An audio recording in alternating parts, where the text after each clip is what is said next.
Viewers, আজকে আমি আলোচনা করব কিডনির পাথর কিভাবে দূর হবে, কিডনির পাথর কিভাবে বেরিয়ে যাবে, কিডনির পাথর কিভাবে গলে যাবে এই বিষয় নিয়ে। কোন কোন হোমিওপ্যাথিক ঔষধ খেয়ে কিডনির পাথর দূর হয়ে যাবে এই বিষয় নিয়ে। তবে আমার চ্যানেলে যদি নতুন হয়ে থাকেন তাহলে অবশ্যই সাবস্ক্রাইব করবেন এবং পাশের বেল আইকন প্রেস করে অল নোটিফিকেশন অন করে দেবেন।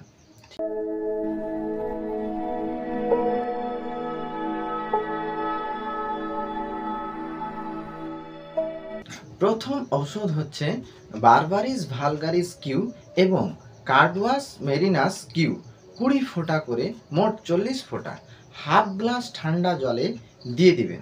তার সাথে লাইকোপোডিয়াম 30 3 ফোঁটা এবং ক্যান্থারিস 30 3 ফোঁটা মিশিয়ে নিয়ে সকালবেলা খালি পেটে খেয়ে নিতে হবে। ওইভাবে মিশিয়ে নিয়ে দুপুরে খাবার 30 মিনিট আগে খেতে হবে। আবার ওইভাবেই মিশিয়ে নিয়ে রাত্রে খাওয়ার 30 মিনিট আগে খেয়ে নিতে হবে এবং বেশি পরিমাণে জল খেতে হবে। সারা দিনে কম করে হতে গেলেও 4 লিটার জল খেতেই হবে, ঠিক আছে।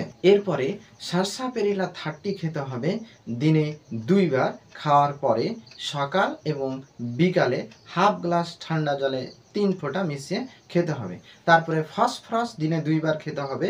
ফসফরাস 30 হাফ গ্লাস ঠান্ডা জলে 3 ফোঁটা করে নিয়ে দুপুরে এবং রাত্রে খাওয়ার 30 মিনিট পর খেতে হবে।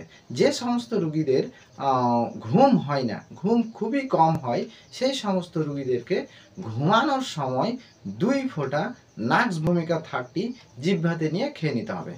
এইভাবে কন্টিনিউ 3 মাস খেতে গেলে পেটের কিডনিতে যে পাথর, সেই পাথর একদম বেরিয়ে যাবে, গলে যাবে, একদম ভালো হয়ে যাবে। আর নিজে খাবার দাবারের চেক রাখতে হবে, যেমন তেলে ভাজা খাবার খাওয়া যাবে না, দুধ খাওয়া যাবে না, এমনকি মাংস খাওয়া যাবে না, মোটেই খাওয়া যাবে না। তাহলে আমাদের কিডনির পাথর ভালো হয়ে যাবে, সুস্থ হয়ে যাবে, একেবারে থাকবে না। কিছু কিছু লোকের ক্ষেত্রে হয় কি, কিডনির পাথর ছোট হয়ে গিয়ে পেচ্ছাপের মাধ্যমে বেরিয়ে যায় এবং কিছু কিছু লোকের ক্ষেত্রে হয় পাথরটা গলে গিয়ে বেরিয়ে যায়।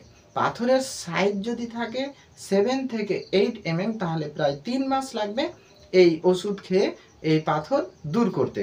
এবং তার পাথর যদি আবার ছোট থাকে প্রায় 4 থেকে 5 mm, তাহলে 2.5 থেকে 2 মাসের মধ্যে ভালো হয়ে যাবে।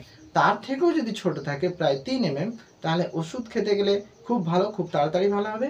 ওষুধ না খেতে গেলেও ভালো হবে যদি 3 ml থাকে। তাহলে কিভাবে?